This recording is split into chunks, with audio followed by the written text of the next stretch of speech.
What's going on, everyone? Welcome back to the show.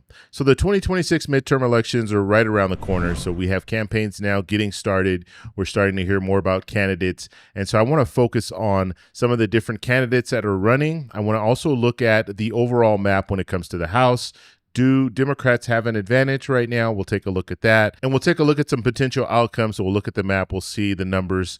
We'll go over that. And so that's what I want to focus on in this video. But before we get started, I just want you guys to know a little bit about my background. So I spent about 20 years working on campaigns. I started when I was a teenager, went off to college, majored in political science. And then once I got out of college, I continued to work on campaigns. And then my final campaign, I was actually a campaign manager for a state assembly seat.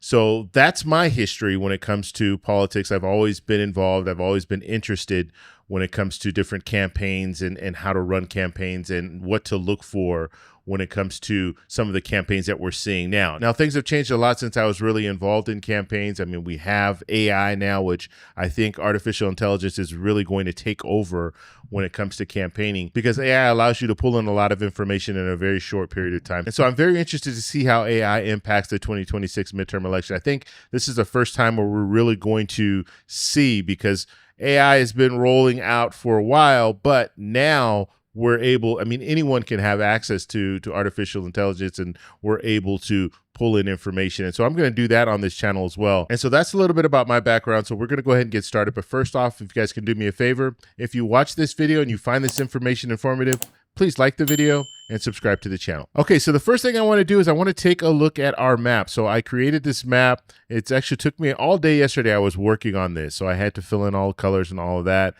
So we have the representation. Red here is Republicans, blue are Democrats, and then we have green here. The green, these are toss-ups, and then the yellow is for special elections. And just looking at the special elections, we have 3 special elections this year. So we have one in Arizona, we have one in Texas, and we have one in Tennessee.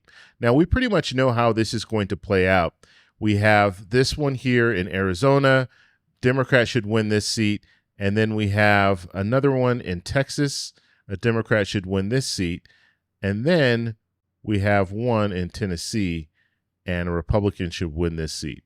And so that would bring our total to Democrats at 202, Republicans at 212, and we have 21 toss-up seats. Now remember, you need 218 seats to take control. So if Republicans can get to 218, they will take control or maintain control of the House. And if Democrats can get to 218, then Democrats will be able to take control of the House. So that's something that we'll be really watching closely. There are 21 toss-up seats, and I think these 21 seats, this is going to determine who takes control. And so these toss-up seats, we're going to be looking at those really closely, and I will do separate videos where we'll take a look at each individual candidate, and we'll do some predictions on who we think will win.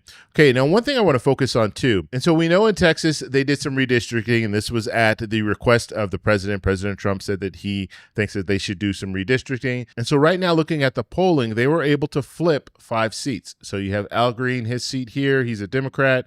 And now it's showing that a Republican will probably win. It's a solid Republican seat. We have Texas 28, Cuellar. He's a Democrat, and his seat now is a toss-up. We have Johnson, her seat. She's a Democrat. Her seat is now a solid Republican seat. We have Vicente Gonzalez. He's a Democrat. His seat is now likely a Republican seat. We have Kazar. He's a Democrat. His seat is now looking like it's going to be a Republican seat. It's more of a lean Republican seat. And so that's currently where we are when it comes to Texas. Texas has redrawn, and you can see it here. Look at the map. We only have, and the blue signifies Democrats. And so you only have a few possible seats that Democrats can win in Texas. And then we have in green here, we have this big seat here. This is Texas 28. And this is the one that we said at this point, it's a toss-up. So we'll have to see if a Democrat can actually win that seat. But all in all, we're looking at about 5 seats that Republicans will be able to take control of, or at least have a possibility of taking control of. Now, I haven't changed California. California will have this on the ballot in November, redistricting. So California has promised that they will be able to flip 5 seats from Republicans to Democrats.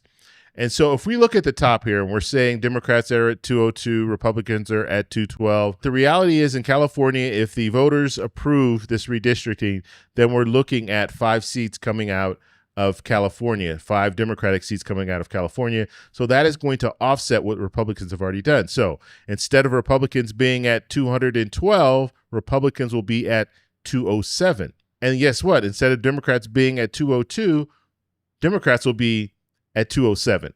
So we'll have Democrats at 207, Republicans at 207, and then we'll have 21 toss-up seats. And so that's how this could actually play out. We could see 207 on one side, 207 on the other side, and then those 21 toss-up seats that I was talking about. This is going to be crucial. These races will be crucial when it comes to the 2026 midterm. And something else we should be paying close attention to is the job approval of the president. So right now, the job approval, and this is Real Clear Politics, so they average the polls, is showing us 5.1. So we have 51.3% disapprove of the president, 46.2% approve of the president.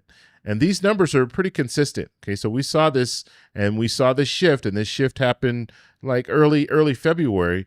We saw where disapproval started to outpace approval, and it's continued to stay that way. And as long as the American people have an unfavorable opinion of the president, that is going to impact these races down ballot. That's going to impact these House races. It's going to impact the Senate races, because people are going to hold the president responsible for what's ever going on in the country right now, and they're going to punish that president's party. And so Republicans will be running for re-election. Some incumbents will be running. And some of these incumbents had an advantage when they were running in 2024 because the president was running and he actually won. And so they were able to ride his coattails. But now they're not going to be able to ride his coattails. And now they're going to have to answer for what's going on in the economy, what's going on in inflation. We'll take a look at those numbers as well. And if those numbers aren't good, you're going to see some of these incumbents lose their position. And if we look at history, when it comes to midterm elections, generally you have a president of one party, the opposition party of the House are usually able to take control. I think there was only 2 situations where that didn't happen. And so historically, Democrats have an advantage. Now let's look at the generic congressional vote.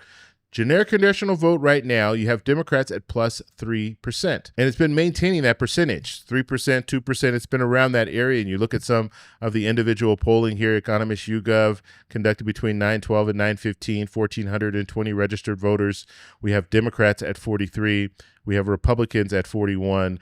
We have plus 2 for Democrats. If we look at Signal, this was conducted between 9/2 and 9/3, 1,500 registered voters. You have Democrats at 48. You have Republicans at 45, Democrats plus 3. You have Yahoo News. This was conducted between 8:29 and 9/2, 1,136 registered voters. You have Democrats at 44. You have Republicans at 40, Democrats plus 4. And so we see when it comes to a generic ballot, people want Democrats over Republicans at the current time. Now let's take a quick look at the president's job approval when it comes to the economy.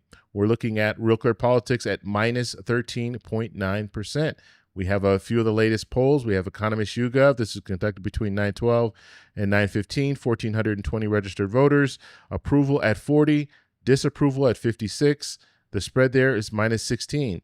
Morning Consult conducted between 9/12 and 9/14, 2,204 registered voters. Approval at 43, disapproval at 49. The spread there is minus 6. And then we'll end off with Fox News. So we have Fox News poll conducted between 9/6 and 9/9. 1,004 registered voters, approval at 39, disapproval at 60. The spread there is minus 21. So you see the economy, there are a lot of people that are not happy with what's going on in our economy. And so we'll have to see what happens in 2026. Will this continue into 2026? If we see that, Democrats will have even more of an advantage because the economy is not doing well. And then the last polling I want to show you here, this is inflation. So this is President Trump's job approval on inflation. We're looking at a spread right now, Real Clear Politics spread of minus 20.1%. That is huge. That is showing us 59.1% disapprove, 39% approve. And so the vast majority of the American people are not happy with inflation. And this is something that people feel every day. And this is something that people will go to the ballot box and they will vote against a candidate just based on inflation. And people held President Biden as well as Vice President Harris accountable for inflation. That spike that we saw in 2022, it slowly came down, but people felt that impact. And right now, people are saying they are continuing to feel the impact of inflation. It hasn't gone down. President Trump promised that he would bring inflation down fast. It hasn't happened. And it could get even worse. We're starting to see some changes in our economy when it comes to unemployment and things like that, interest rate cuts, all of that. It could cause inflation to rise even higher. Tariffs, another thing, could cause inflation to rise even higher. If we continue to see that in the 2026 midterms, we are going to see people holding these politicians accountable for inflation. So getting back to our map, right now, Democrats are 202, Republicans are at 212. This is probably going to change as soon as California votes to approve, and I'm pretty sure they're going to be able to approve redistricting. If they do that, then we're going to see numbers that are going to be very, very similar to start. And then we'll have to go to the toss-ups. We'll look at those races, and I'll individually look at some different races, and we'll talk about those. But they will decide who was going to take control of the House. Now, I did ask AI who they thought would win the 2026 midterms when it comes to the House, and AI came back and said that Democrats have the advantage and Democrats will probably win. I think it was around 9 seats. If you guys want to check that video out, I'll have a link at the end of this video so you can check it out. But right now, looking at all the information that we have, Democrats do have an advantage to take back the House. Now, when it comes to the Senate, Republicans have an advantage to maintain the Senate, and that's because Democrats need to protect all of their seats, and then they need to gain 4 seats in order to take back the Senate. And so it's going to be very, very hard for them to do that. There are some pathways, and I'll show you in future videos, there are some pathways that Democrats have to take back the Senate. But right now, I think a lot of focus is going to be on the House because they have the best opportunity to take back the House. Now, I've had some people in the comments say, well, they need to take back both the House and the Senate in order to do anything. Well, the reality is you still have the president, and the president can still veto a bill. So even if they take back the House and the Senate, and you have to understand when it comes to the Senate, in order to be a filibuster-proof Senate, you have to have 60 votes. And so you still, in the Senate, you're still going to need to work across the aisle in order to get bills passed. So even if Democrats are able to take back the Senate, they're still, for most bills, are still going to need that filibuster proof. They're still going to need the 60 votes unless they pass reconciliation bills, which that's what we've been seeing over the past few years, them passing reconciliation bills because they weren't able to get the 60 votes. And Republicans just passed a big, beautiful bill. They passed that through reconciliation, which means that all they need is a majority. So taking back the House and the Senate, probably not likely for Democrats, but taking back the House is more likely for Democrats. Taking back the Senate, maybe in 2028, they'll have an opportunity, but it would be in the best interest of Democrats to gain some seats in 2026 in the Senate, and that way they would have an advantage when it comes to 2028. But right now, I think the House is the only chamber that they'll be able to take back control of. So I want to know what you guys think, so let me know in the comments below. If you like this video, please give me a thumbs up. Please subscribe for more, and I'll talk to you in the next one. Bye. So that's all we have for this video. Make sure if you guys want to send me an email, you can do that, david@thetecshow.com. Like the video, subscribe for more, and check out these videos over here for some more great content. Talk to you later. Bye.